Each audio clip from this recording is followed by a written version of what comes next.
And so I specialize in dog social behavior. So I work with dogs primarily that have behavior problems. Dogs are labeled aggressive, reactive, anxiety, overexcitement, phobias, fear. And so at my facility, what we do is we take dogs who have, behavior problems as far as bite cases with dogs and or people. And so we pretty much rehab dogs who have gotten into altercations with dogs back to balance, which is putting them back with their own species in packs of dogs. And so what we'll do here is a little bit of that. We'll do it in a lot smaller numbers. What we'll practice is how to read a dog's energy, their facial expressions, and their body language, right? So these cues are very silent. And so a dog doesn't necessarily have to show aggression by showing teeth. A lot of times they can show it from just the ears, the licking of the lips, the dilation of the eyes. Where a lot of people tell me, Maurice, my dog is unpredictable, but the human just didn't know how to read the dog properly, but the warning was already there. And the reason I say that is because sometimes we will have those silent ones that are not gonna growl, are not gonna make any sound or noise, but they're gonna be just fixated. And so those are important things to look at. But the social cues that we wanna look at is, a good tail wag where the body is moving with the tail. The wrong type of tail wag is a tail that's very erect and only the top is moving like a rattlesnake. That means the dog can snap from that. It's not an excited tail. It's, if anything, he's ready to pounce, right? Does that change if they don't have a full tail?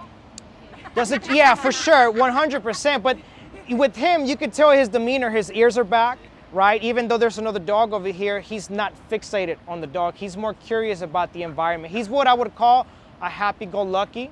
But happy-go-luckies can also be very impulsive, which is what you're seeing. And this impulsiveness comes from too much excitement and zero to no structure, right? And so when the dog starts to receive exercise, so an outlet for his energy, and then structure, which is what we would call training, then you start to create a much calm dog, right? But the dog will need an outlet, especially when they're coming from kennel to the play yard. They can come out friendly, but they can become overstimulated with play and sometimes get into a fight because it was just too much energy for them to play with.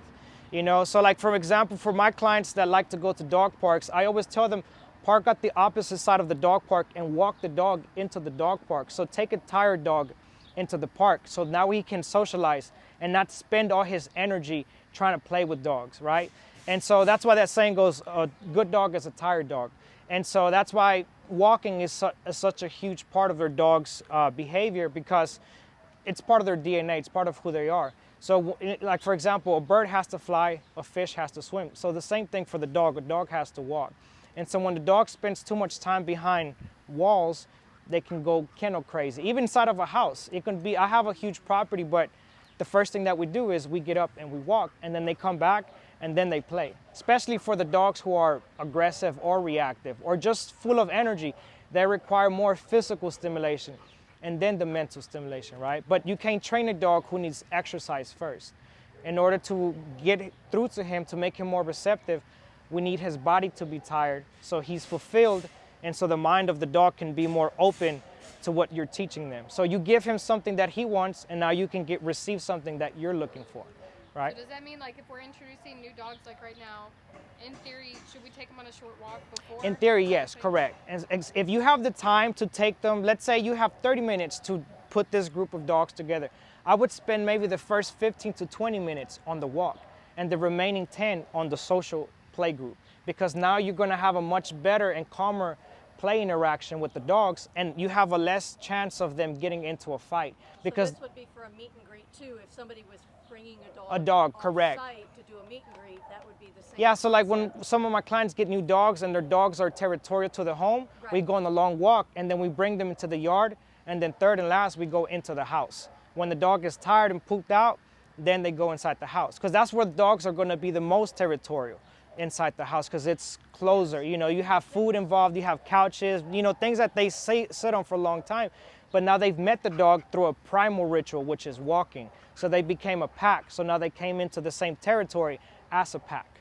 Opposite of a dog entering without greeting him. If some dogs can greet other dogs, it doesn't matter what the situation is. Those are the easy dogs. Those are dogs that don't necessarily need training. But then you have the more reactive ones, or the ones that are very leash reactive, because you have dogs who are perfect in dog park environments. You put a leash on them, you see somebody walking, and they start to become reactive. So that's because of the leash.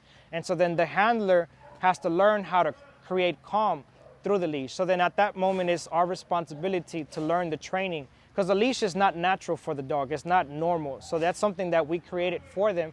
So then it's our responsibility to learn how to use it right. I know that's a lot of information, but any question, guys, so far? Okay, perfect. Now, what about? Yes, ma'am. Okay, so I know you talked about being in the home. So Yeah. can y'all train dogs with separation anxiety? 'Cause I Yeah, know for sure. It comes from them being in a crate too long and their owner like leaving the house. Right. consistently, Right. Correct. Okay, I just wanted to make sure. Yeah, My so the dog- way that you would do that, you have to start practicing separation with your dog while you're with your dog.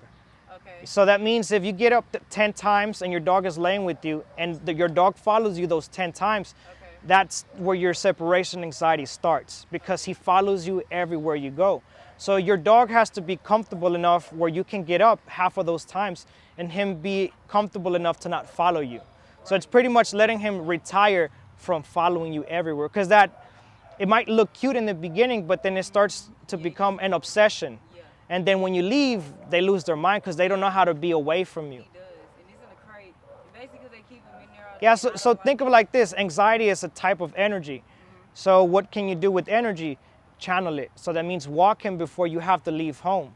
And then come back and practice separation for a few minutes where he's maybe 6 feet away from you, not necessarily on you, but he's around you, but he doesn't have to be necessarily touching you. So like how me and T is, they be I would say it's 6 feet, 6 feet, yeah. where you are. Yeah, exactly. So yeah, so you have 3 levels of spaces. You have your social space, and then you have your personal space, and then you have your intimate space. Right.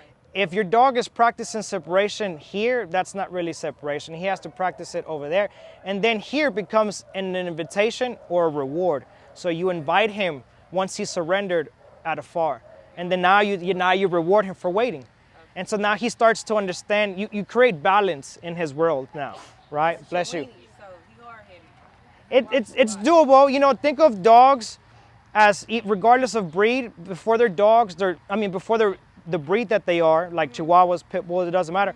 Before all of that, they are dogs. And before that, they're animals. So you see him as an animal and then as a dog. And so whatever Chihuahua can do, a Great Dane can do, because at the end of the day, they're still dogs, right? So, and any dog loves walking. You know, it's part of a reward as well. Walking is rewarding for the dog. And so when you use that as a form of exercise, structure, and reward, you're creating a good walk with training. And so that starts to help your rehab process for your dog to remove anxiety. Okay, this is the last thing. If it's Go not ahead. reinforced by like Uh-huh.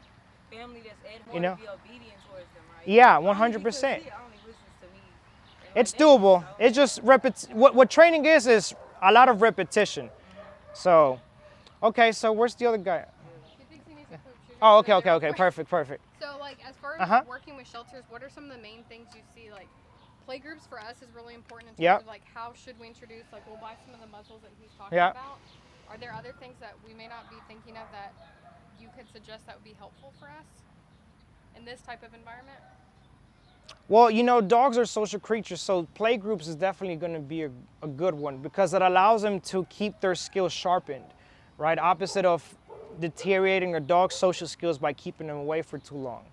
And so one of the main things that are going to benefit your dogs and their energy and then the staff, because the energy is going to come down, and so everybody's walking inside with less anxiety as well, or less sound. So this is definitely a great one. The other ones is going to be practicing other mental activities, you know, like enrichment things. And those will come down the line as far as like when they're in their kennels, like, you know, the normal things like kongs and things like that. But those things are going to be a lot more enjoyable because more physical energy is spent, you know. And physical energy can be spent, like we mentioned, walking and play groups, because they challenge each other in physical and mental games while they play. But then at that moment, the human that's in there has to play like a leadership position. So when things get too rough, then we can interfere and let them cool down to zero and then let them build back up, play again. So when you tell them how high they can play, like from 0 to 10, let's say they get to a 6, we bring it back down to a 0, and then the dog starts to play again, and then they go back to a 6, and you send them away again. So then the dog learns, oh, we can play, but up to here.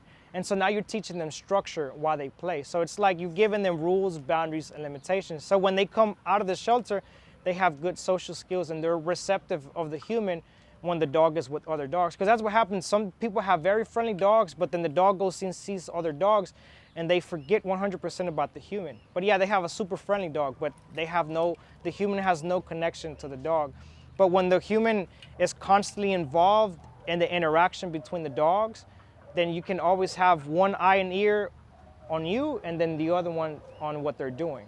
So if we were practicing introducing, we know like she's friendly, good with certain dogs Right. that we've tested, same with him. Mm-hmm. But if they don't know each other, like what's the proper way we should introduce them? Because a lot of time it's the kennel techs doing it for us. Mm-hmm. So like if you were walking them step by step, what should they be doing? Okay, so If we did our 10-minute, 15-minute walk. So, how many of you guys are the ones that put dogs together? That way I can focus on you guys. You? Mostly. Essentially. Everybody here? Okay, perfect. So when we have a dog in here, we always want to pick the most social dog that's in here. Because, for example, like, I'll just kind of run how I do things at my place. If I have a new dog over here, I already have the other social dogs that are formed in one pack on this side. And so in that moment, who I'm really reading is the new guy, because I already know these other guys. They've been tested with other dogs, and I already trust them, right? And so in the moment that I'm bringing a new dog, I'll still use a slip leash, but I'm not going to be holding the leash tense. I'm just going to have the leash on as a form of communicating with the dog, but not holding the dog back with. And I'll go over a little bit of that. So let me ask, is it okay if we can just drop his leash and just have him roam? We could try. Okay, perfect. So no, you can just drop it. You could just drop it. Yeah, just drop it. So you have Perfect. control. You mind if I see him? Yep. Perfect. So another thing that I also do with dogs is when I introduce myself to them, I let them smell me, so I ignore them. I want to become a scent, not a sound, and not sight, because dogs find their world through their nose. When they're born blind and deaf, so they rely on finding the mom through scent and through touch.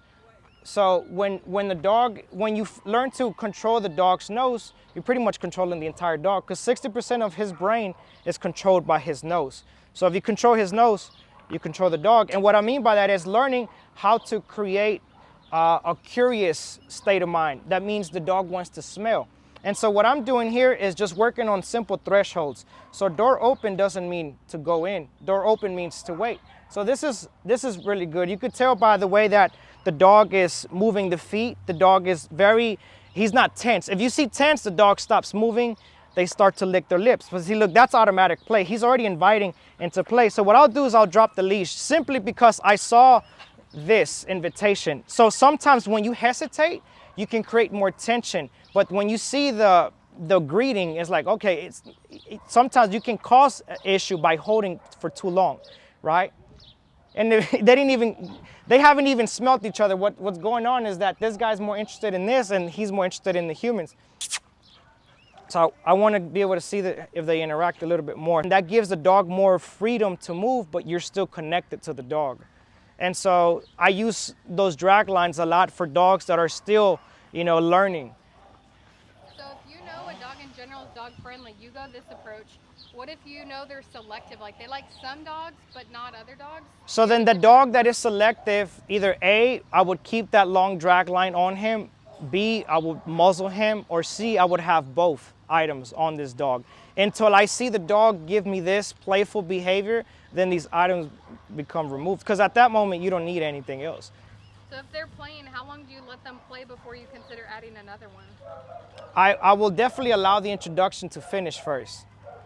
Once they finish this running and playing, because right now if you bring another one, they haven't finished greeting, right? They're still getting to find out who each other is. They're testing each other's physical and mental. Like, where are you in the pack? Are you a very fearful, nervous dog? Are you a middle of the pack? Or are you a dominant type of dog, And so Yeah, 100%. This is a female, right? Right? Okay. But you see, a lot of times with dogs, the gender is not too much of a problem. It's about the state of mind of the dog. You can have a super submissive Rottweiler and you can have an extremely dominant Chihuahua, right? It's all about the state of mind. And so,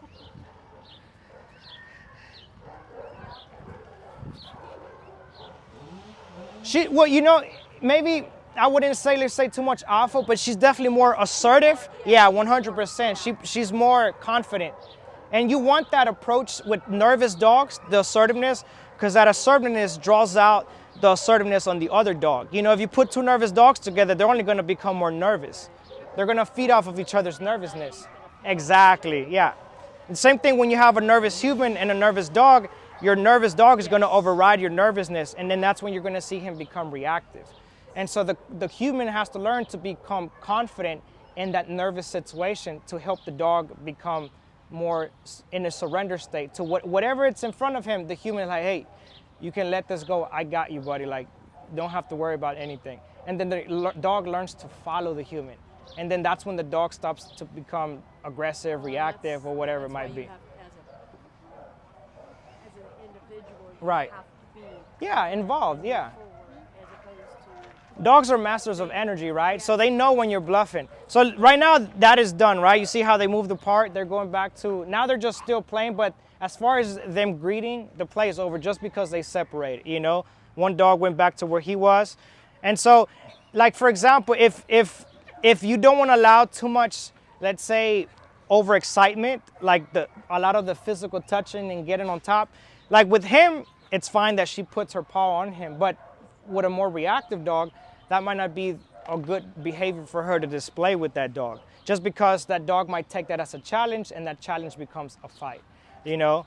But I mean, yeah, these are great dogs to start with, extremely social. This is what I would call middle of the pack dogs. You have front and you have back. The back are like the fearful, nervous, insecure. Middle of the pack are your happy-go-luckies. And your front of the pack are your confident, what people call dominant, you know? And so, yeah, this is great.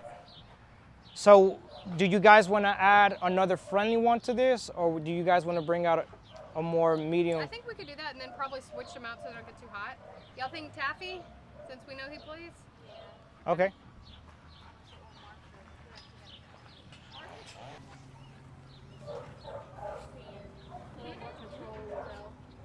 Yeah, exactly.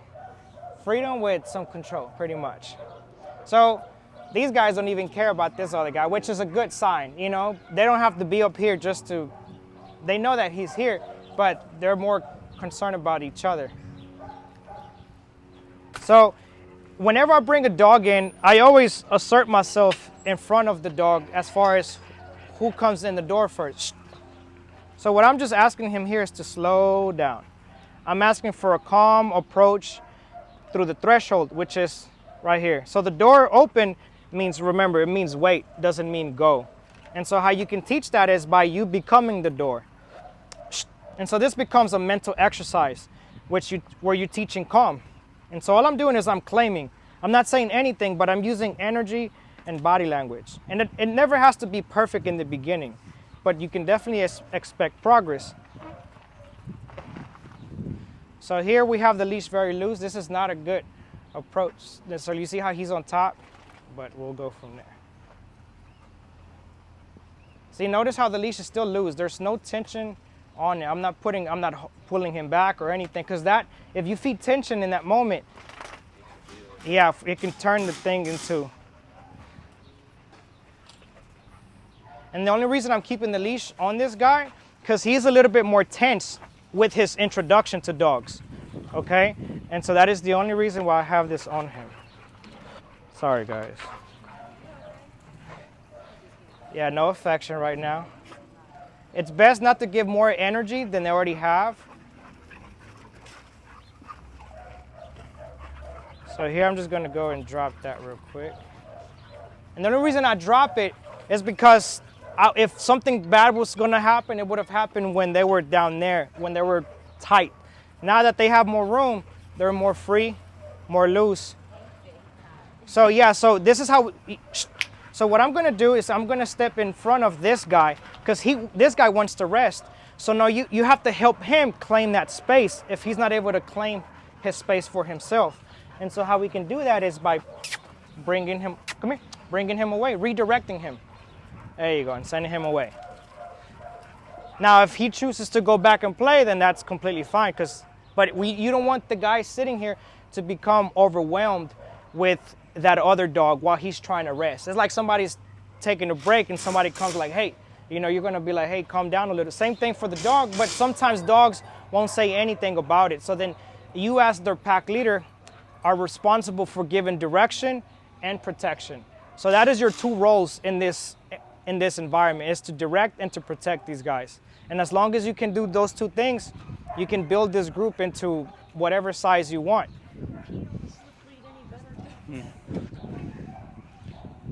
So again, another pretty good guy. A little bit more tense with his interaction, but no aggression whatsoever. So his normal play buddy is pretty, like, she's a big old staffy.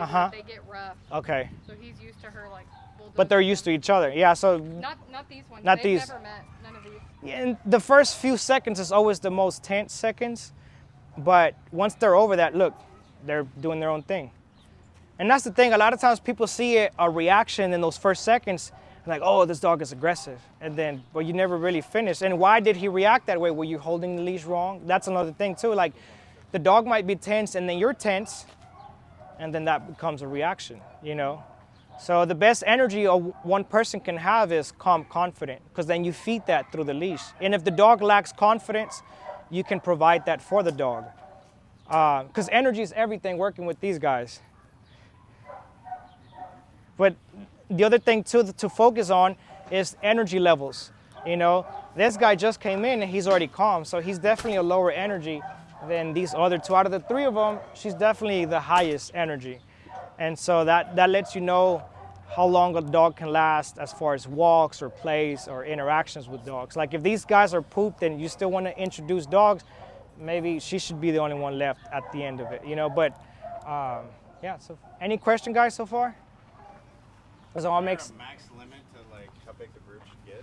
I mean, that would be my question for you guys, because for me, there isn't, right? So I run 20 dogs in a pack, and I'm bringing aggressive dogs into that pack. You know what I mean? So, but that's a pack that practices what I do every single day, right? They breathe and sleep everything that I teach them, right? So opposite of an environment like this, I would say, because of the size of the yard, I would say no more than 6, just because you don't want it to become too much. And it also depends on the person that is involved in that group, because one person can have complete control of those 6, and then you have a different person that doesn't have the same control. So that person might have to do maybe 3 dogs, right? And so it depends on the handler as well. So if something changed and all of a sudden they get too rough and they start fighting? They will start fighting. Well, if they would start to fight, you would hear signs before the actual fight. So that's what we want to focus on, prevention. What you're talking about is more intervention, and we'll do that as well. But if we can prevent it, then we don't have to break up a dog fight. We pretty much avoid the dog fight. And so how we can prevent a dog fight from ever happening is by being consistent with being involved in the interaction between the dogs. So if they start to get too playful, or you hear too much loudness, or you start to see too much teeth, then we go in there and I'll show you right now, even though they're not doing it. Shh, hey, shh, go. Shh. So you claim the space. You just send them away. Shh. You start to claim the area. It's simple as that. It requires energy, body language, sound. Even if the dog comes back, you have to be consistent on, so what? Come here. You can also have them engage into other things like,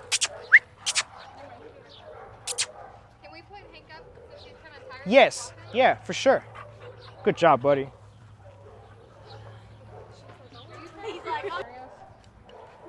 So, she's nervous with people. She plays with some dogs. She does, okay. But we haven't tested her with any of these either. Okay. Well, this is a very good energy already, Look, relax the leash. There you go. Look, when you're that, there you go. Like, let the leash loop. There you go, perfect. You don't want to be doing this while she's smelling, because then you're associating tension with the interaction. So you're seeing a little bit of nervousness from her is what you're seeing. You see how she's licking her lips? So she's curling her. Yeah, correct. her lip. So look, I'll show you how to dress that. So you mind if I see your leash? So when she's in that, the second you see that nervous, let me close this good. Yeah, it's not great. That's Okay, all right. So look, this is the type of tail that we don't really, this is not necessarily friendly because everything else is, okay, now she's, see, they switch.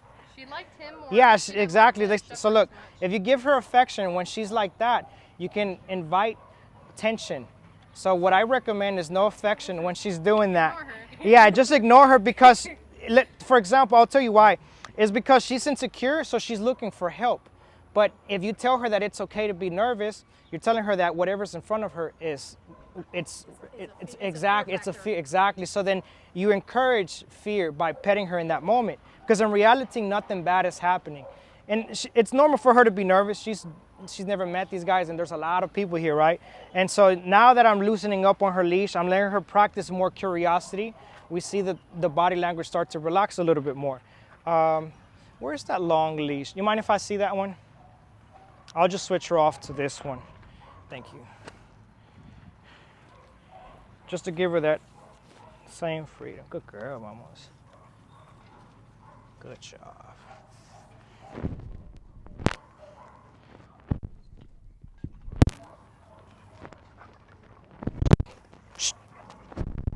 See how she snapped?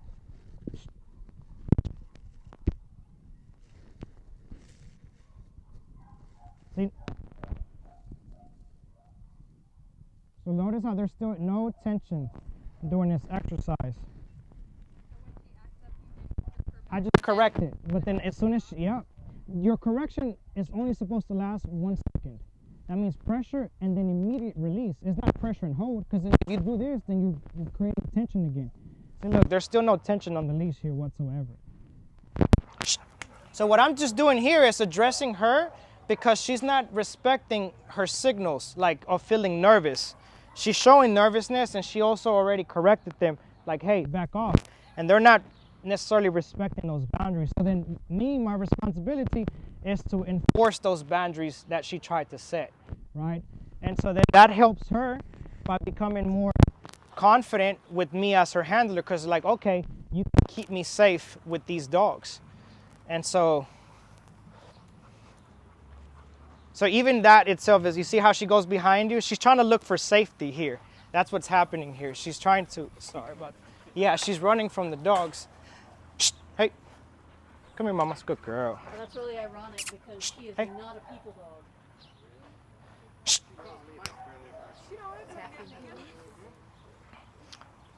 Well, it's a great time for her to get used to more people today, for sure.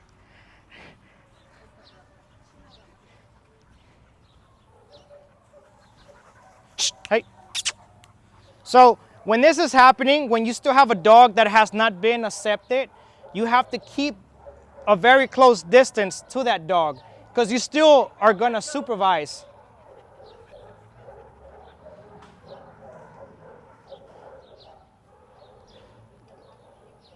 So what she did in the beginning was not aggression, right? It's a defense mechanism. It's a disciplinary bite. It's like, hey, I need space.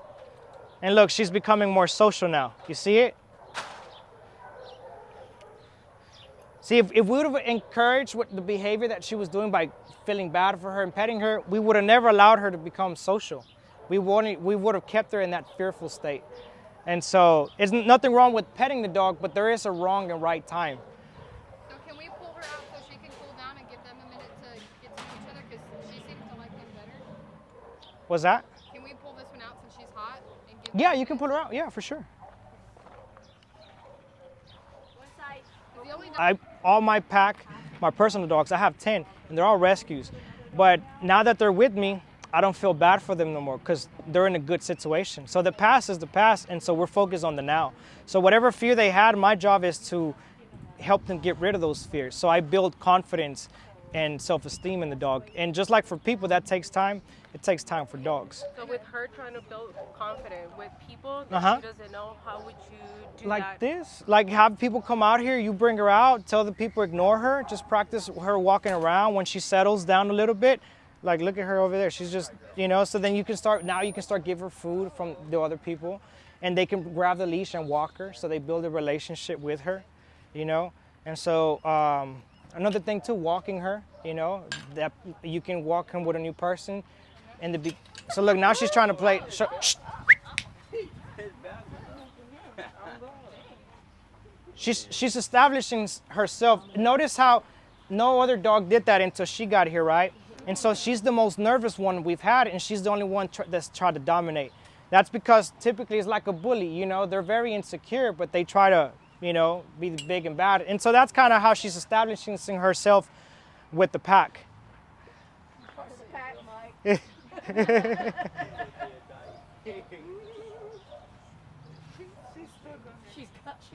Is she stuck?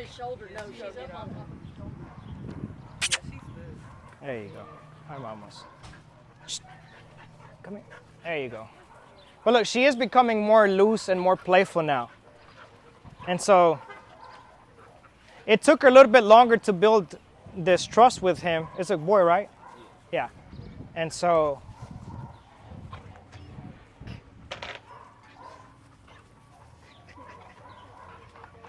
that's the thing, some dogs are going to be quick when greeting. Some dogs are going to take a few more seconds. And there's nothing wrong with that. They're all still individuals. You're her favorite one. Come on. There you go. She's looking for a safe way out. She's like, this guy. So like, for example, you mind if I see your leash? So for example, if this guy is too overwhelming, then this is what we'll do. Hey buddy. All right, then we're gonna, come here, good boy. Come here. So then that is her becoming overwhelmed with this guy. So this guy needs to learn distance. And so you can use a leash to bring him out and then direct him a little bit and to show him to give her space. And so then at that moment, all you're asking him to do is to do absolutely nothing, which is one of the hardest things for the dogs to learn, is to do absolutely nothing. Come here. Good boy. So then with this, I just want him to interact more with me. So then she gets more, space to move around. Good boy. Good. So we just ask him to do that. So he can observe, and then if she comes, it's different. If she engages play, we allow it. But notice how the energy changes.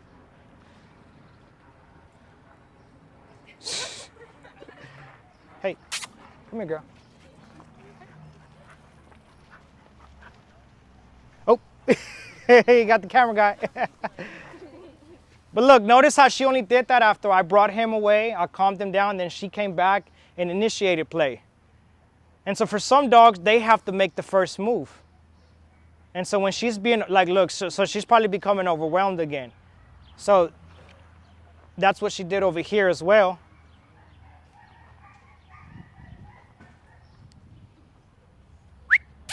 Come here. Good job, guys. Good job. Like you personally with the dog, like bringing him out, or what do you mean? Yeah, because he's never had a buddy while he's been here. So how do we introduce a new So dog the with best him? way would be by using, like having another 2 dogs that are very social and then bringing him in. Because if we bring him in and then bring him another one, we don't really know the other ones. Like, I'd rather have 2 social dogs first? Yeah, 100%. And then bring the dog that we want to work with. Okay, let me get 2 social dogs. Perfect. Oh, Hudson. And nervous too. Hey. You found a toy? Yeah, he did.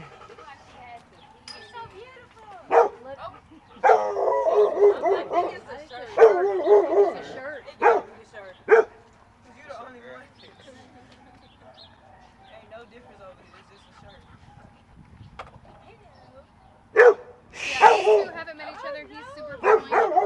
Oh, he's a tripod, right? Yeah. Yeah. And he doesn't even realize he's a tripod. Of course, they never do. In their mind, they're not handicapped. Well, before we had him amputated, he wouldn't settle down, and he kept injuring it worse. I see. Yeah, he was very hyper even when his leg.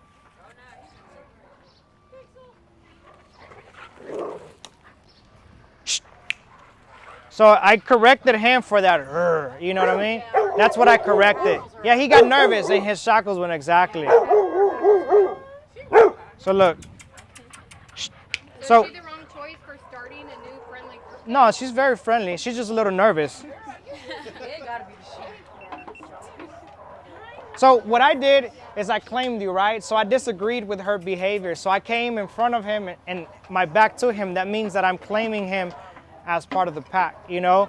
So I'm just disagreeing with the behavior towards him, is all I'm What doing. they should be doing is ignoring her so that she can come back down and start. Correct, yeah.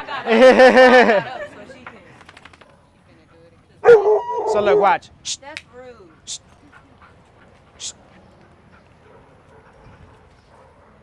So if we were thinking about like bringing the Dane in, they need to be friendly like the last group. So she might not be a good candidate if we were trying to start something new. No, she is a good candidate. Okay. Yeah, you know, she is. Are you asking because of the nervousness? Yeah. Yeah, so it's like, it's very similar to the other little black dog that we just had in here. What was her name? Poppy. Yeah, so she did well in the end, you know? But I see more nervousness. Or you're asking mostly because of that interaction over here, right? Because if we're trying to get them to be social and playful with each other because we want to introduce a Great Dane, Mm-hmm. if they're not interacting and being friendly because she's too upset about his shirt or The other, that shouldn't be a factor, to be honest with you. Like, now, is she the best candidate with the ones that we've had here today? Probably not, but it's still, it's not aggression, it's nervousness. Hey, So come should here. he squat down? Is there something he can do that? Yeah, so lowering ourselves is always the best option. You know, like sitting, getting low, definitely. A lot of times it could be that you're a tall guy, right? So that can be an intimidation for a dog like this as well. And so, like, Gotta be the shirt. hey. So the other part that I could tell you is, I give you the leash, you grab the leash, and then you walk her. Or is it a boy or girl? Girl. So look, I'll pass you one end, and just ignore. There you go, and just walk. There you go.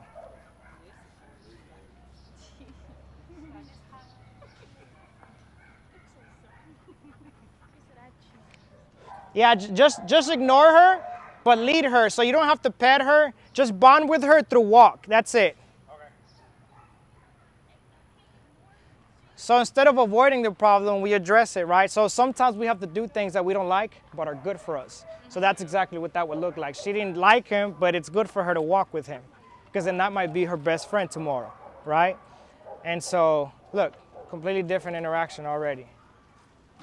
Because Like, wait a minute. Wait a minute.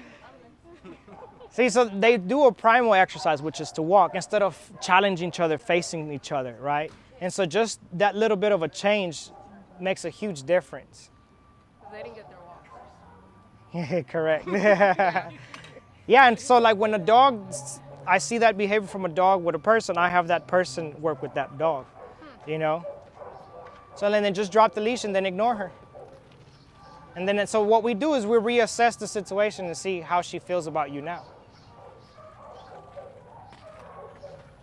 And if she starts to bark again, you can always grab the leash and do the same thing. Because notice how it's already stopped.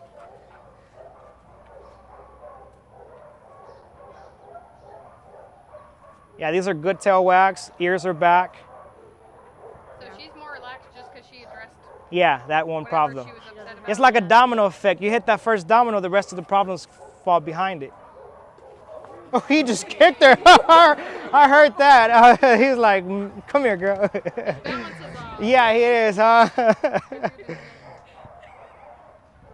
But yeah, no, definitely. Look, you see how she's not barking? She got nervous. Yeah, but she didn't. Yeah, But she didn't. correct. So it's again, you don't look for perfection. You only look for progress, and that was progress already.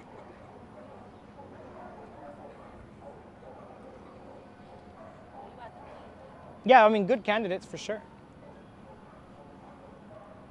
And this kind how many people would you say we should use, since obviously we don't do this every day like Correct, how correct. you do it, and they're not used to it the way that like a normal pack would be? Right. So should we have like one person per dog for safety purposes? I would say yeah to begin with, you know, and then you can always start to do like that one person. Let's say it's 2 dogs, 2 people, right? And then in the beginning, you can have everybody inside, and then you can take turns alternating one in here and one out here, so that one person can practice doing it on their own, and then that's how you can start to add more dogs to that person, as long as it's safe, of course.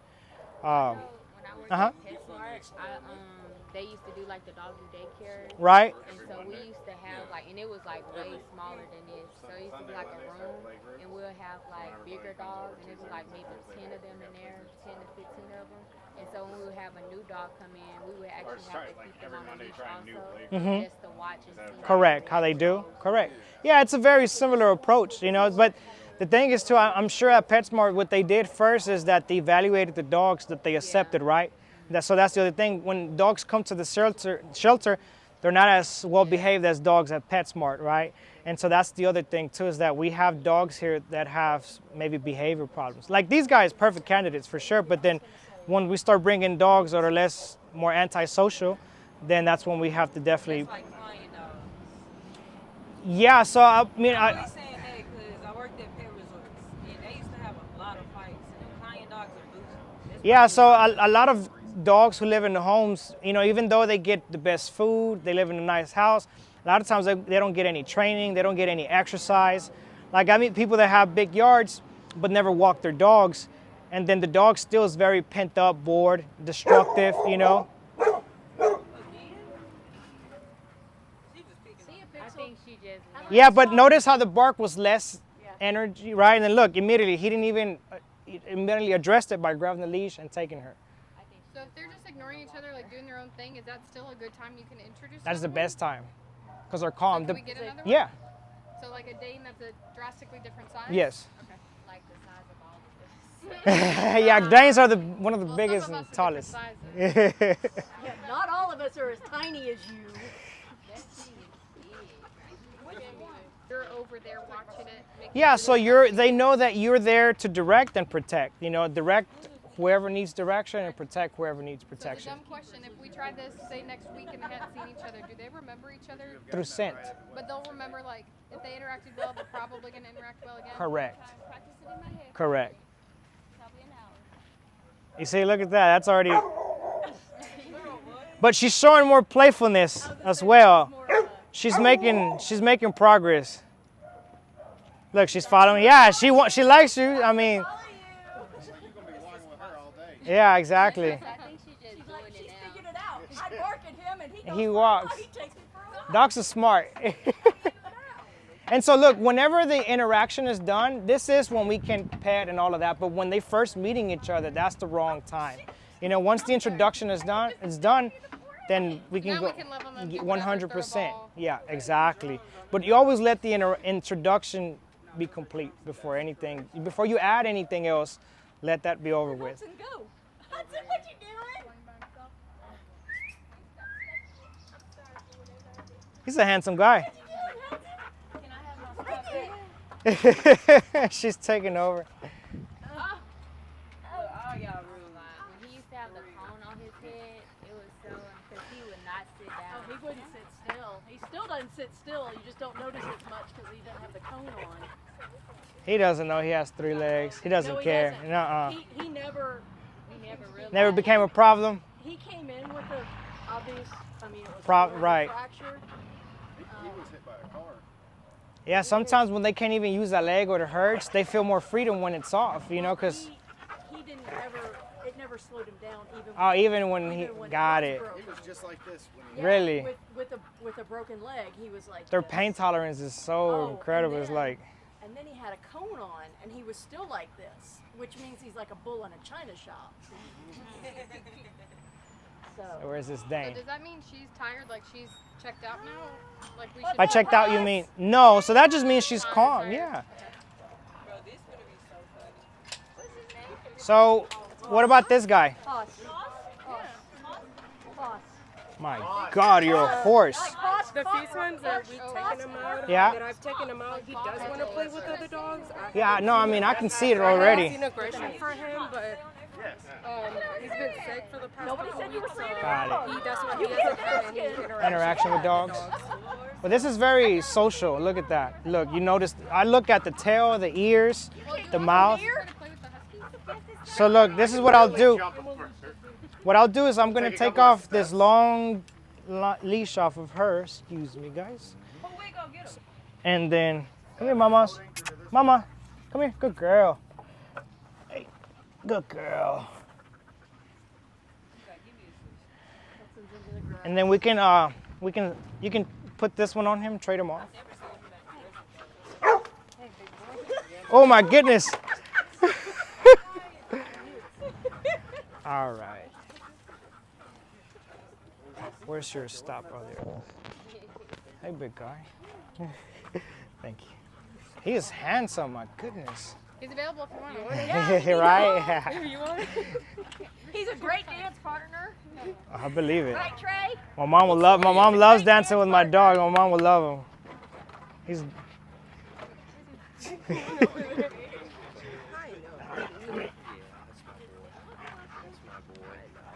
He's good looking. His whole yard. My God, he's a good looking dog. Damn. Yeah? I was gonna say she needs space. She's trying to get away. All right, so I'm gonna bring him in a little bit. All right. So here we go.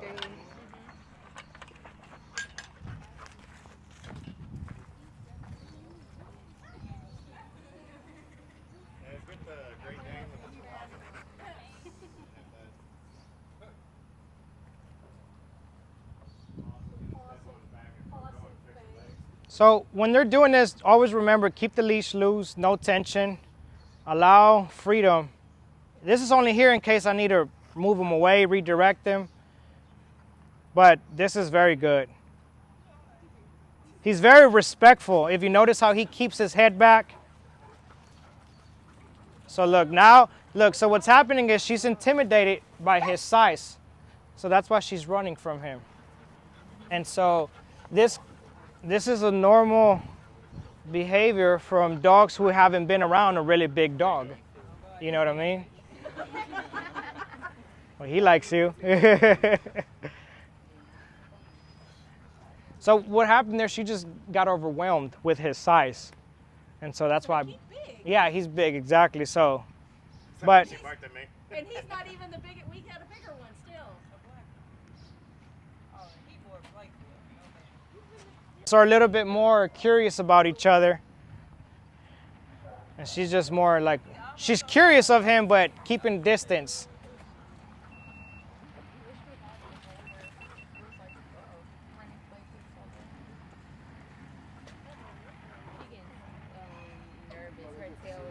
Yeah, you 100%. Ooh, my goodness. Welcome to Great Dane World. Splash zone. And welcome to Great Dane World. Mouth is open and everything. That's the only problem with these big. Oh, you got that on your leg. God. Woo.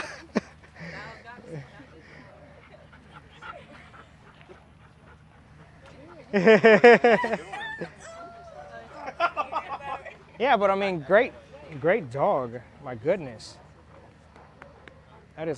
You're a handsome guy. So can we, in the next round, can we pull her out and try a dog that we know is like Yes. not as friendly? That Yeah. we probably have to muzzle. Yeah. And Yeah, you but want to something move is her like out, garnet. and you want to move her. I mean, I don't want to do this though. She's got other issues too. Yeah. I mean, we could try Champ if you wanted. I don't know. I would like to see that. You guys love champs. So what I'm doing here is helping her out because she's being chased. Come here, buddy. Come here. Come here, boy. Come here. Yeah, so she got overwhelmed again with his presence. Shh, hey. Come here, big guy. Oh, she just got. Come here, big guy. Shh. Good girl, mamas. Good girl. Come here. Good We have job. a cattle dog that's hit or miss, and then Oh, I we saw have him. a pit bull that's also. Perfect. The pit bull is probably more aggressive. Yeah. Oh, here goes one out. Boy. I see you. Knocking over the three-legged dog. Hey, big guy. We need to record this too. So let me go in there with you. What? Let me fix that real quick.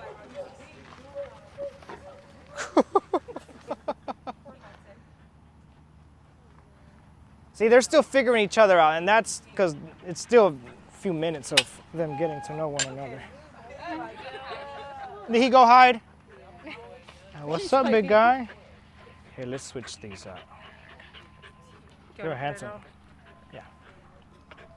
I know, dude.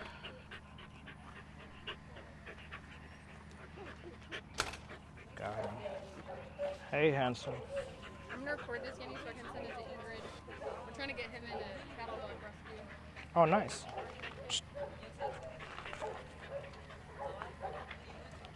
So the first thing, again, I look for is his body language, which is still very good. Ears back, tail wagging, but very nervous. See how he keeps jumping? Same thing like with the other dog. So think of it like this. Anytime you're trying to do something with him and he starts to do that, he's in a way avoiding the situation. He doesn't want to address it. But he's not aggressive about it, but he's looking for help. So he's like, hey, get me out of here almost, you know? But, so this is good. Nose forward, head low. But it's all very good. Oh, that's weird.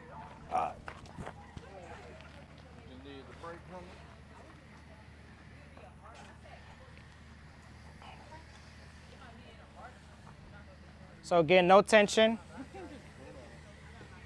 He is overwhelmed with the dog size. Shh.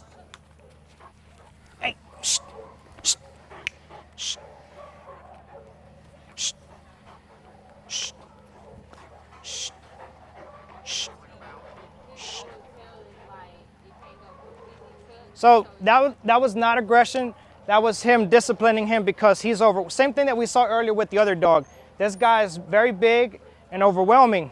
So what I did is I directed him and I protected him. But notice how he's able to stay away from them. So an aggressive dog will move towards the dog. A dog that's being nervous or reactive, it's because he's, in a way, he can't run away, so he has to fight, right? So that's what you saw, is just creating space. And now that that happened, they're staying away from him because of how he behaved when they trying to smell him. So they're being respectful by giving him space. And look, so that allows him to come in. Very good. So no affection, not yet, not yet. Because he's trying to, there you go. He's trying to avoid the challenge, which is to meeting dogs. Good boy. Come here. Good job. Shh. Good. Come here. Good boy.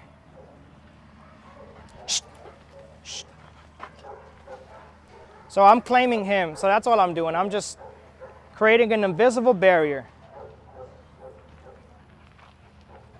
Shh. Good job. You saw that? That was a big horse over there. Come here. Good boy. Good boy. And then look, you see how me correcting him gives him direction? So he's like, okay, I can't do this, but let me go relax. So that's very, very good, because then that behavior allows this guy to do more smelling, more moving around. He's the new one in here. But just nervous dog again. That's more than anything. Good job, buddy.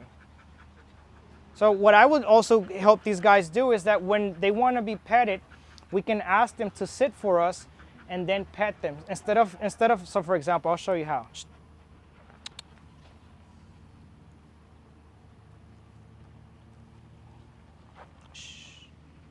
And then I pet him when he's in a different position. So I'm keeping him in my personal space, but not allowing him in my intimate space. So notice how I'm claiming my space. And then you reward. So you teach him how he can be petted.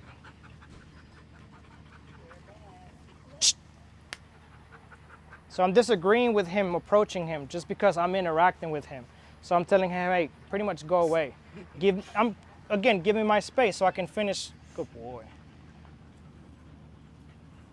Good job, buddy. See, look, no more jumping. So you still give him what he wants, but you teach him how to do it. So like discipline or something. Exactly, discipline before affection. Yeah, so that's exactly what it is. Is rules, boundaries, limitations is what it is. So there you go. Claim your space. Look, just touch. There you go. And just. So yeah, so like if he's in between, whenever he tries one person and you don't let him, just stay calm. There you go. There you go. He moves away from the next. There you go. Good, good. See, more curiosity now that the other two dogs are calmer. He's wanting to greet them more.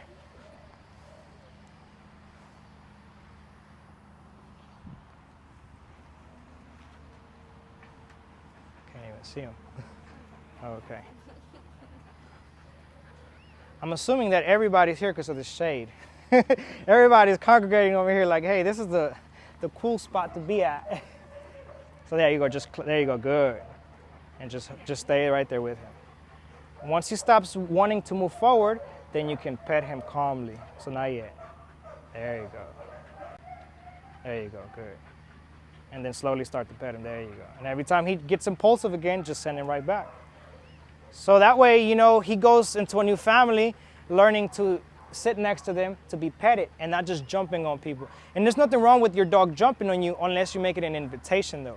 You know, for example, I have a large pack, so if I get home, I don't want to be dragged down with everybody jumping on me when they see me. They come to me, they get very calm, submissive, and then I pet them after a few seconds of letting the excitement go down, right? And so it's good to be able to teach our dogs calm and not excitement all the time. Excitement sends a dog into overdrive when it's too much for them to handle. You will never see a dog be calm and get aggressive. You will see a dog be too excited and get aggressive. But calm keeps everything peaceful. And so this is a calm surrender state, what I would call from these two guys.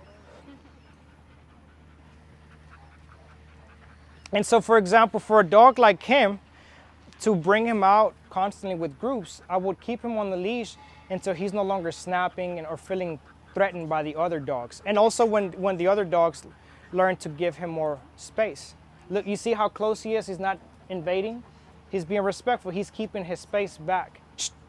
There you go. I corrected because, and then I just did. There you go. Good job, buddy. Yeah, of course. Go ahead. Okay, so how often, like how long, like is like the proper way for like others to keep your dog in the cage when you're not home? Well, I will say that is case by case basis. Just because you have, you know, I have clients who work different hours. You know, some clients work 8 hours. You know, and then you have some dogs who are very calm, like low and medium energy. Those guys can last in a kennel longer than a very high energy dog. This guy is gonna, yeah, he might last those 8 hours, but when you get him out, he's gonna be like a rocket. He's gonna, you know what I mean? So like for my clients who have high energy dogs, I always ask them if they can make 30 or 45 minutes time before they go to work in the morning. So they exercise a dog, and so when they go to work, the dog is tired while they're at work. And so the dog... Usually I can do that, but now I gotta get up for 8. So it's more like I gotta be up for like at least an hour before just to get... Depending on your dog, yeah. You once you start to do that consistently... It's just like not what you're talking about, like the excessive... Right. Yeah, so like you say you have a Chihuahua, right? He's a Chihuahua mixed with a dog. You know, so like typically if you walk a dog 1 mile, you can walk a good pace at the sun. So yeah, you definitely have to do it at a time before the sun is too high, right? Especially right now with the summer. Right. Does anyone have another slip for you? There was a double one. Are you taking him? So was that the dog that was selective? He was one of them, yeah. Okay. So I want to see if we can do Ivory and Gibbs, who again haven't met each other, and then a smaller dog that we know is like The pit bull you were talking about? That's how she ended up here. Up much for this environment, right? And so then he would go to us, and then he would receive a daily structured lifestyle with exercise, socialization, and things of that nature. So it's like boarding for dogs. It's boarding for dogs. Yeah, it's like a boot camp. I would say it's like a boot camp for dogs is what I would call it. You know, we do a lot of fun activities. I figured you're too hot. No, but that was what he was saying. That's when you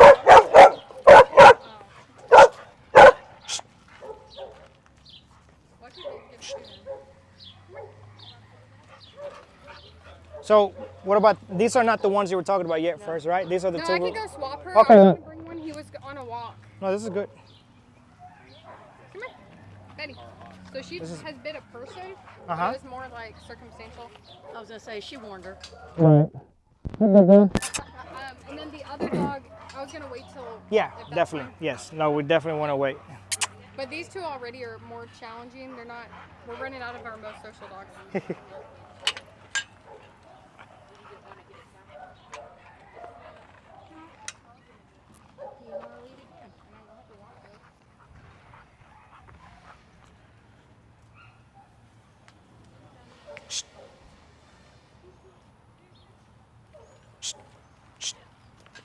Tension between both dogs.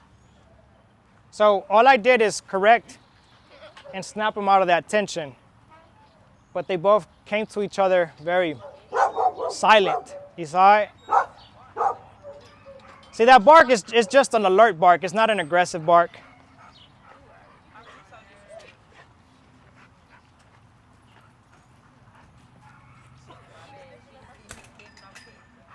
Shh. Hey.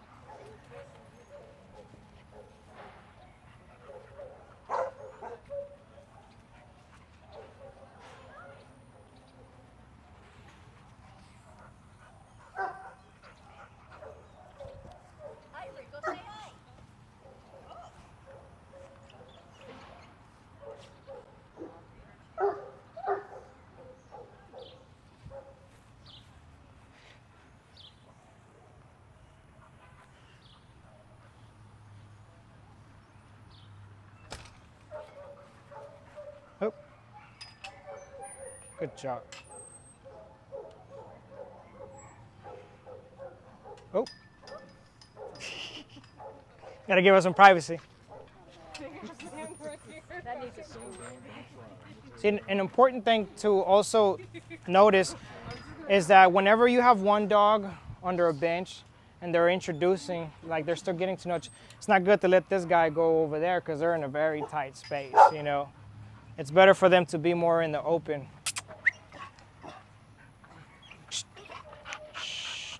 So she's building up anxiety, you hear it?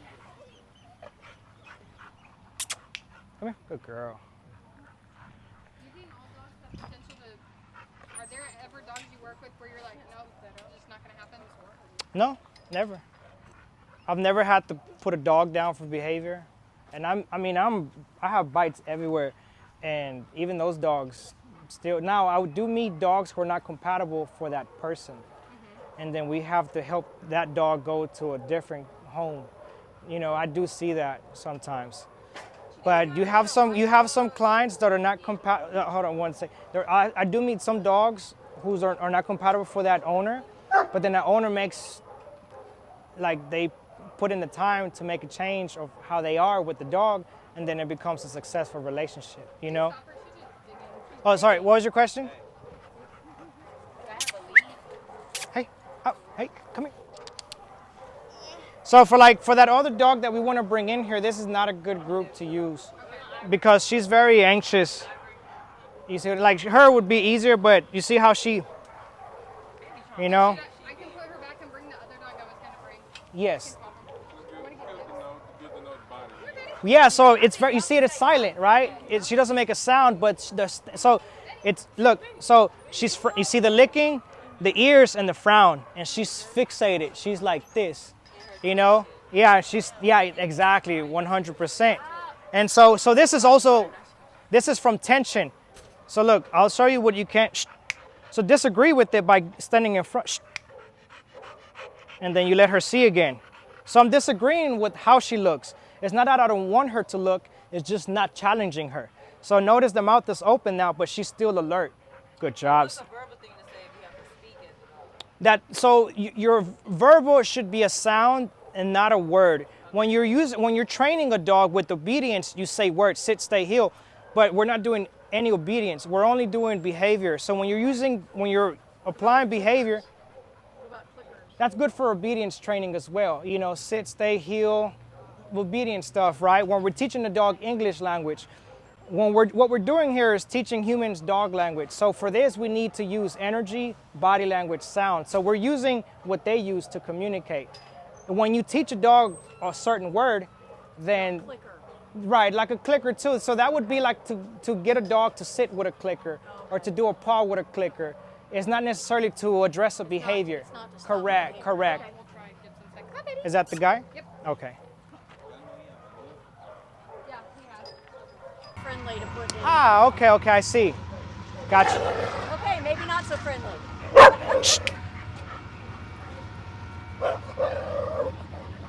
So let me come in here and help you out with him.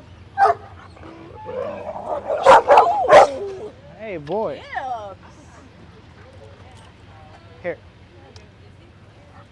I got it. He's just not very happy right now. Is he in pain, like physically? No. Oh, is he? Just recently? No, he's been that way. He's been that way? Okay. He's been that way since he had Because I didn't want to have work with a dog that has physical injury that might cause pain and then cause aggression. He also just had a walk.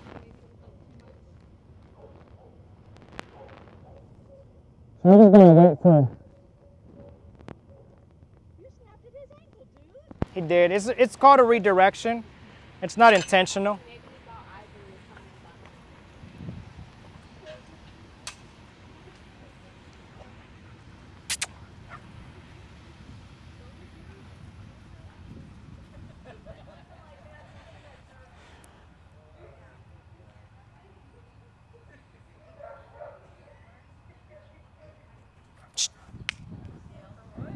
So is this guy with other dogs currently?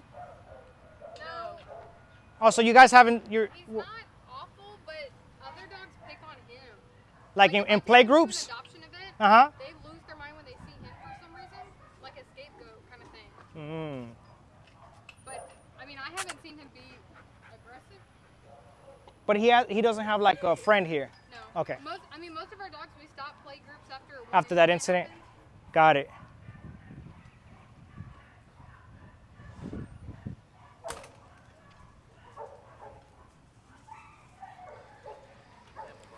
Shh. Shh. Come here. Shh.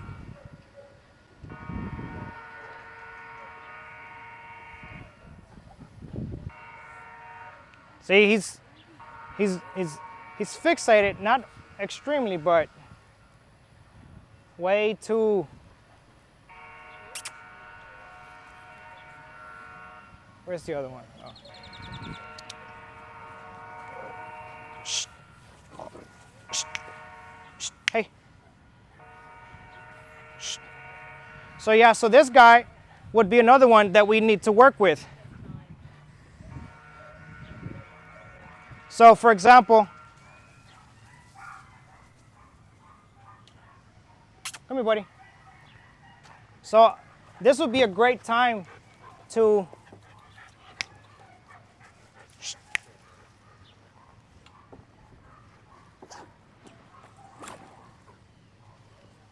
So this could be a great opportunity to introduce a muzzle. Who is he the most familiar with here? He's fine with any people. Okay. I mean, one of us Because I know he kind of reacted there, so I didn't want to push. Here, so if you put that on him just like that. It'll be good. And this way. Oh. He's like, I don't think so. If he's gonna be a pain, we can switch other dogs. Hold his neck back. Just to keep So yeah, this is gonna go over his ear. Yeah, just like that. Go for it.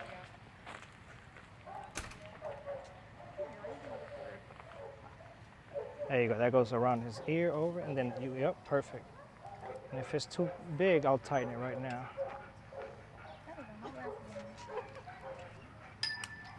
Yeah, just lock it. You tight.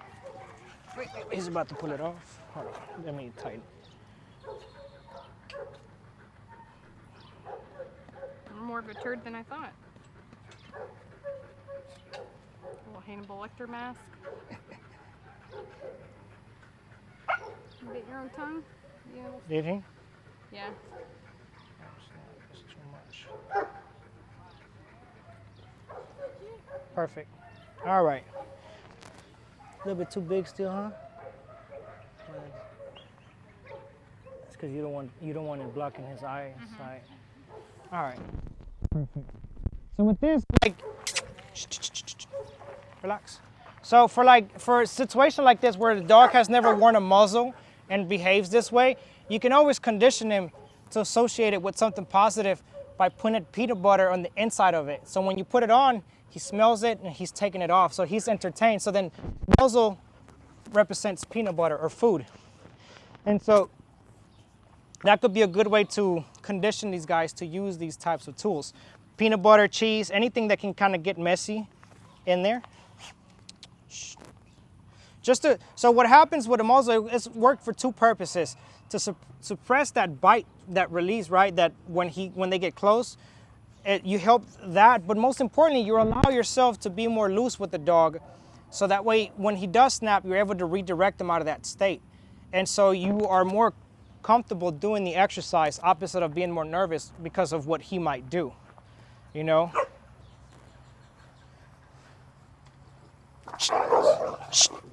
So you see how that? So yeah, a guy like this would definitely need a more social group because she's already defensive as it is. And so even when he approached, she was already, you know, she felt his energy, so she reacted to it. Come here, good boy. And so like that first group or second group would be better dogs for him to be with, right? And so that's how we start to be able to notice, okay, or tell what dogs are good for certain dogs. And so that especially that first group is probably the best group for dogs, just any type of dog that you have, because they're way more social and more submissive. You can see she's playful, she's not aggressive, but she's still very nervous. And so because he's nervous, they feed off of each other, and which is the wrong energy to feed off of each other. But it's not an aggressive dog either, right? An aggressive dog, you'll still see a completely different behavior from this dog. He's not pulling or trying to go after her. It's only when they get face to face that he snaps. He's like, forget. Well, let me do one last exercise with him. So with him, with a dog that needs help, and you have other dogs out, you can always just kind of do exercises around where you can desensitize him by keeping him like mobile, right? You can still work with his social skills with dogs while he's on the leash, just getting him used to being around them. Come here. Good boy. And so just pretty much walking him back and forth. Come here. Good boy. And doing like so. Hey.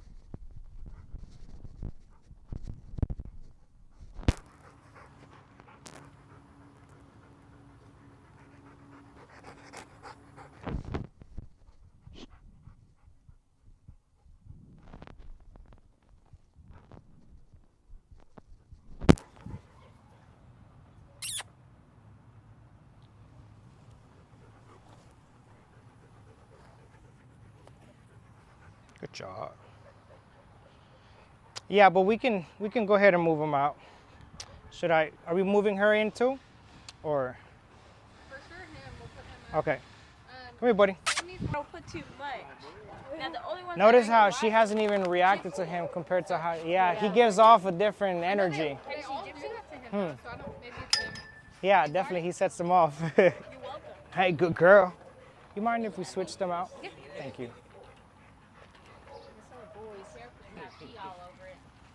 Oh. But I didn't get him like that. Promise.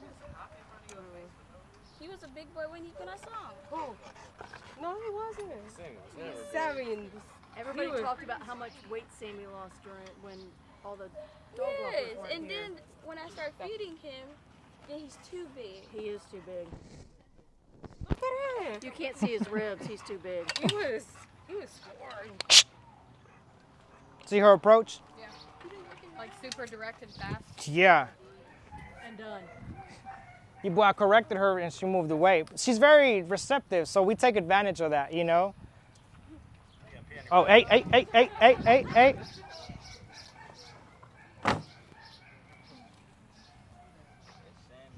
Yeah, different energy already, so definitely a much social dog to put with other dogs. He's more antisocial, like he just doesn't care. Yeah, that shows me confidence too. He's like, whatever.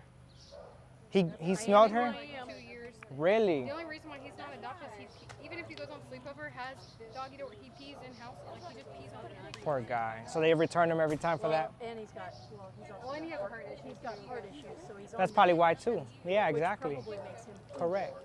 Even with a doggy door, he's still. Yeah. Yeah, she gave him like a full week too, and she was like, he just won't stop peeing on my couch, and I was like, I totally. And he's neutered? Yep. Probably later in life, but Yeah. like no one wants to live with that. Yeah, I like his attitude. He's just like, whatever.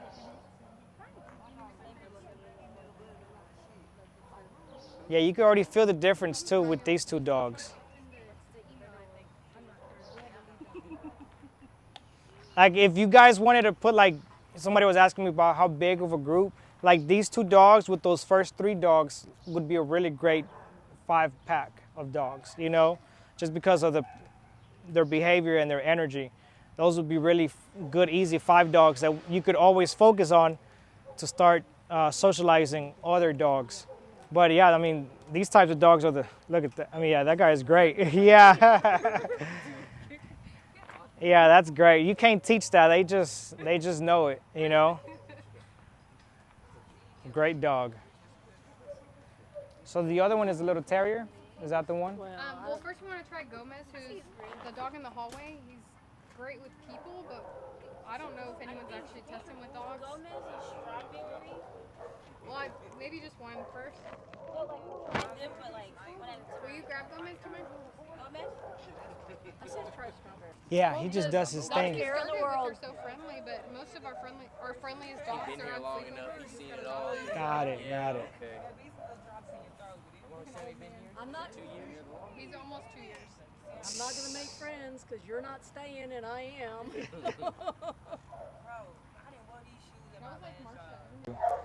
Hey, little one.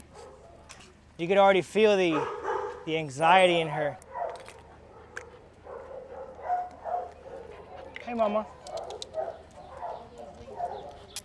Hey.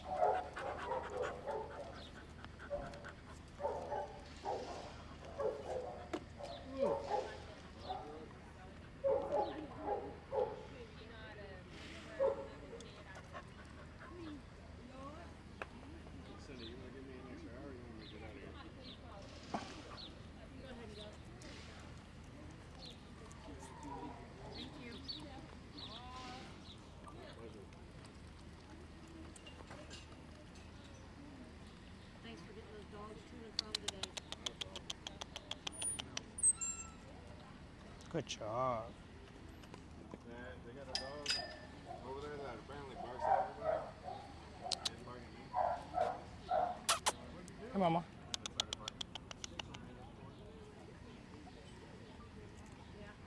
Good job. See you tomorrow.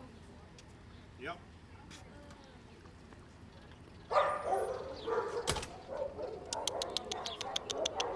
Yeah. She likes peanut butter too. Yeah, perfect.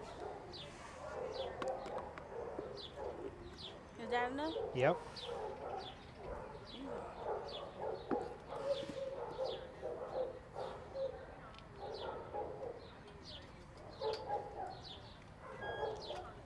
Thank you. The main one isn't there.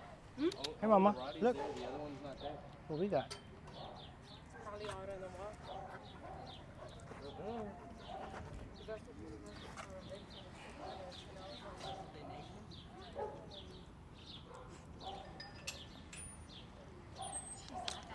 Yeah, I know.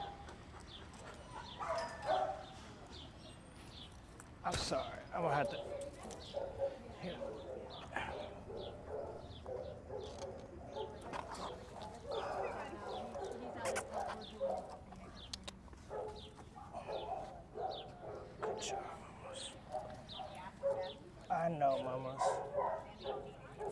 Good job.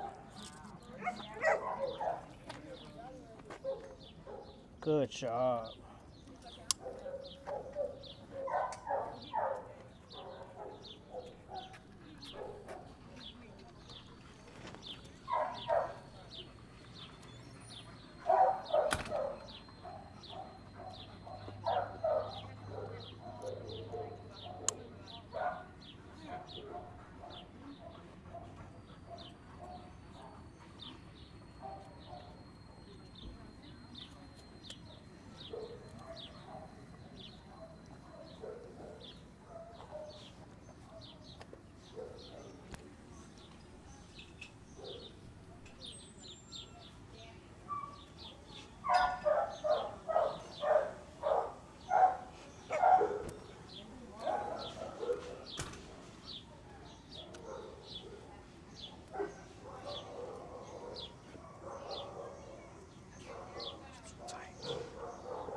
Even this one's too big.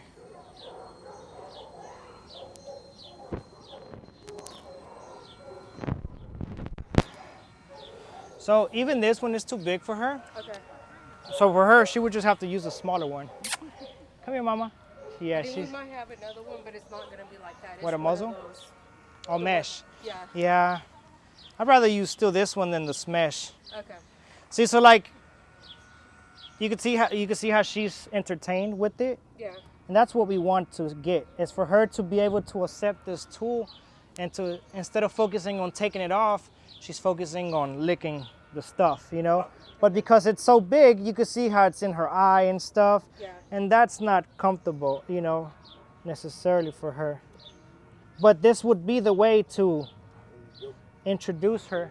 Oh, thank you. There you go, that's all for her eye.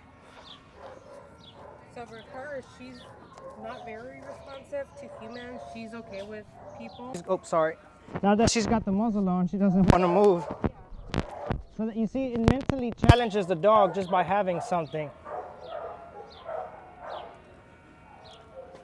Come here, mama. Come here. Come here. Good. No.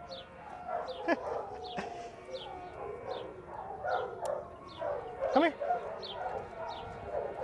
So I'll put this on her over here. She was not wanting to move from there. Oh wow. With the muzzle, she didn't. This ought to be interesting.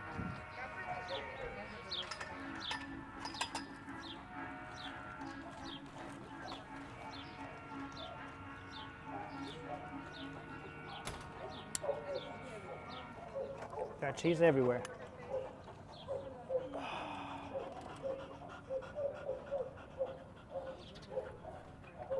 This is so off. It's too big, yeah. This is still a very big muzzle. It's not the right size for her. A smaller size would have to be a 3, and I don't have a 3 with me. Yeah, and we don't want it to block her eyes either. So I'll just bring her in. Ivor, you're starting off in attack mode.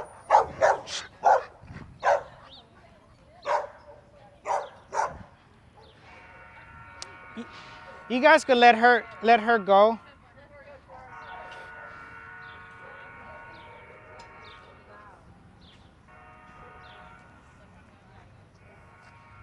See, so what she's doing is avoiding the problem. So instead of facing the issue, she rather go away from it. So that also shows you that this dog is not dog aggressive. She is nervous of other dogs. So this is why she lashes out towards them. Notice how she looks over there and she walks away. And so she's avoiding the issue instead of interacting and socializing. But it's also fear-based. And so this is why she's behaving the way she is. Come here, girl. Come here. Come here. Good girl. Good girl.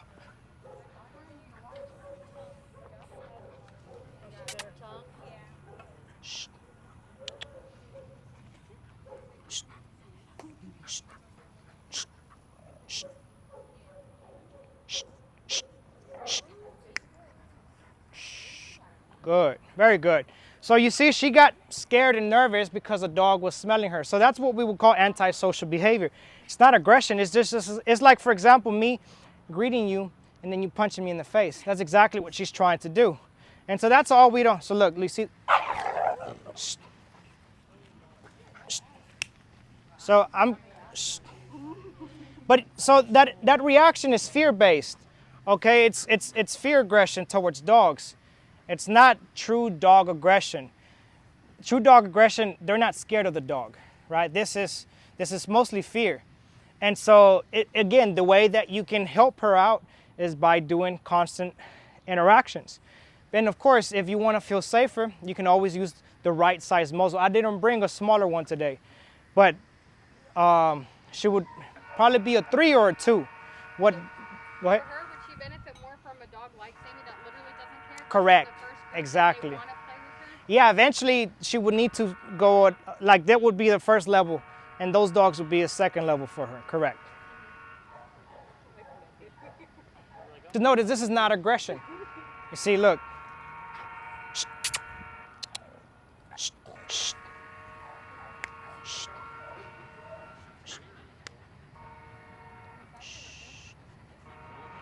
So as consistent as she is of misbehaving, you have to be as consistent of correcting her from what she should do to what she shouldn't do. So she has clear understanding of what it is that you expect from her. Good girl. You know what we didn't think about? I need someone that's really who has a lot of experience. We cannot get For walking or Rio. He's got a leash around his neck. Okay, good. I thought about They're very like the no, silver line. mine was like the strawberry, the worst one that we had.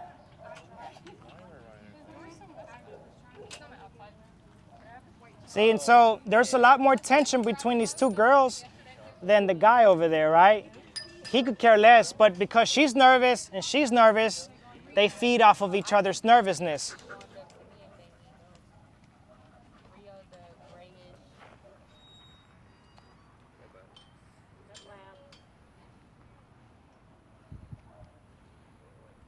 Yeah, this is already a much better body language. So there you go. She starts to hyper focus on these guys. But she's doing this on her own right now. She's just staying there completely on her own. Look, they're playing. Shh, hey, come here. Yeah, those two girls are clashing more than that guy's perfect. That guy's perfect. That guy's exactly what you need to rehab dogs.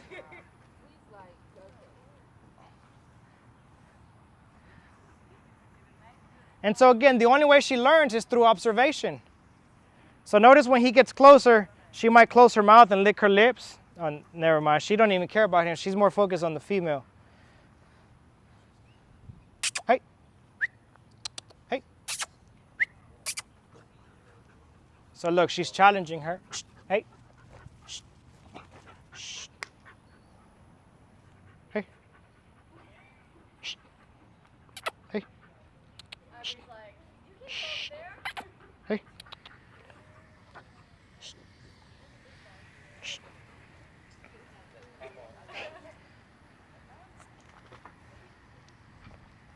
Walk dogs together. This would be another one that you could walk her before you bring her in here with dogs. So you can drain energy and socialize her through a walk. So this touch that I use is a redirection.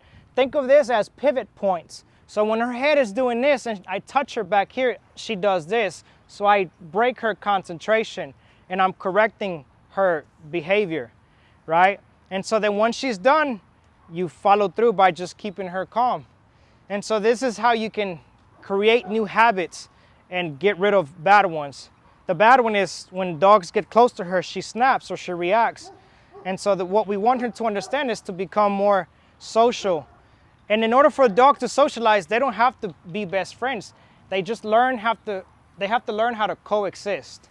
That's the very first part of this. Come here.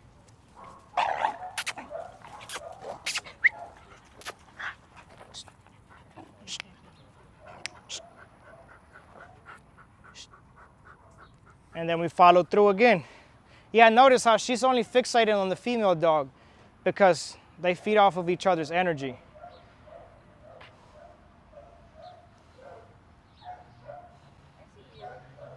So this is mentally exhausting a dog like her. Just being here and doing nothing, it's mentally draining for her because she's so used to reacting and going after dogs. And so the fact that she can be in here with other dogs and be intolerant creates a higher threshold for her. Good job, mamas. Good job. Come here. Good job. There you go. So now she starts to smell.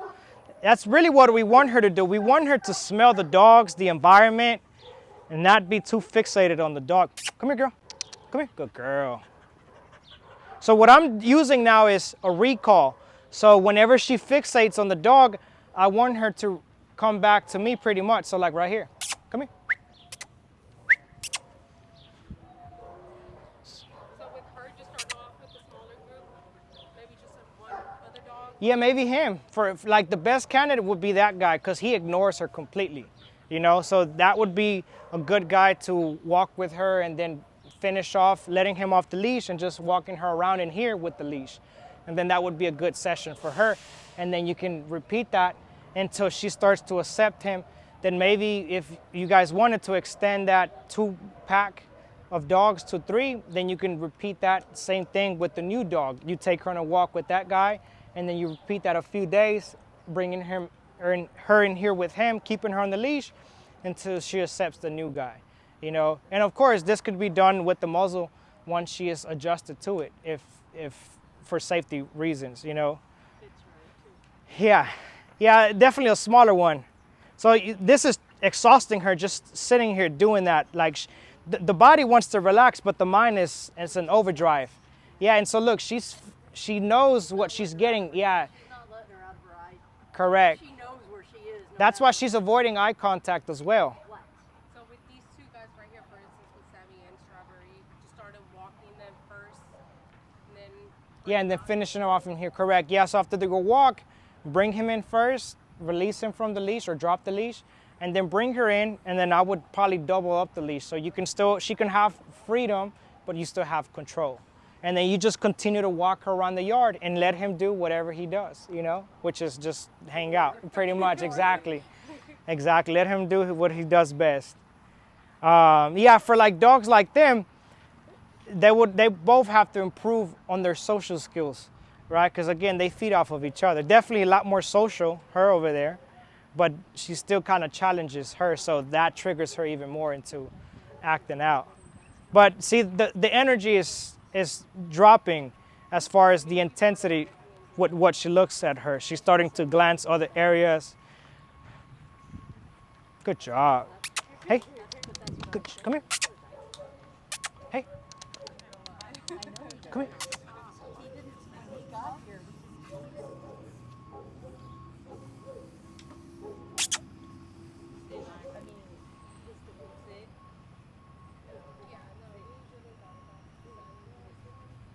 Come here. You're getting too close, mama. Come here. Good girl. Good job. Good job. Good job. Good job.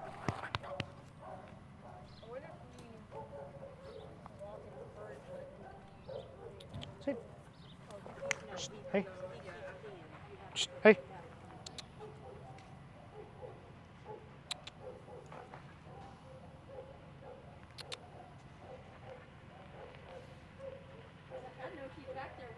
Yeah, exactly.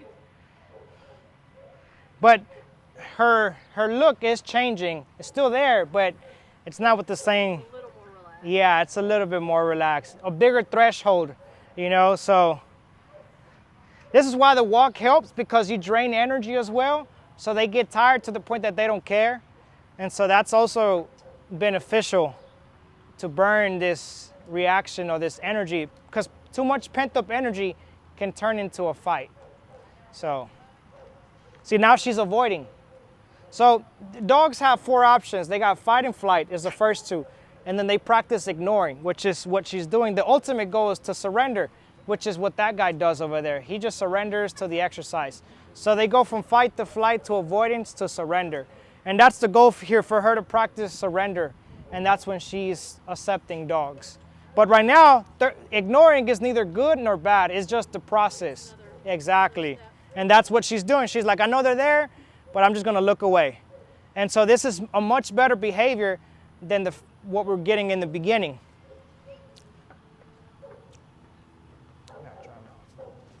Yeah, they're getting attention because he's being nice. Yeah, so look, so she's adapting to more social behavior, smelling, being a dog. And that's very good. That's what we want. And it just takes time. You know, when you're working with any animal, your watch goes out the window. You're on their time.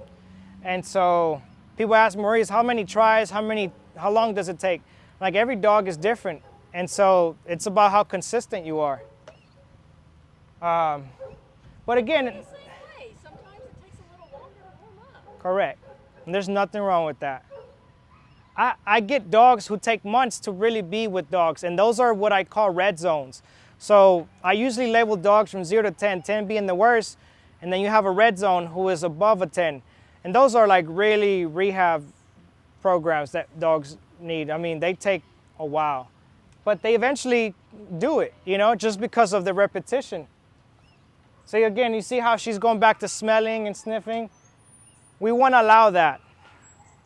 And this is why a long leash is good, because you get to give her that freedom, but still have control when we need it.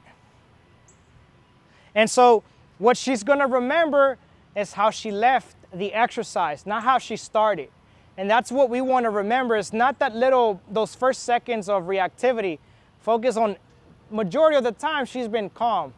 And that's what we want to focus on and leave an imprint with.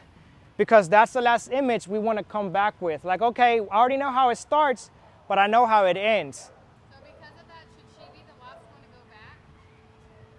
What do you mean? Like, should we have them go first? Or like to put them away? It wouldn't matter, to be honest. Yeah, like as far as putting them away, easier would be putting them away. Yeah, for sure. And her last. Hey. But yeah, if you wanted to move these guys out, you can.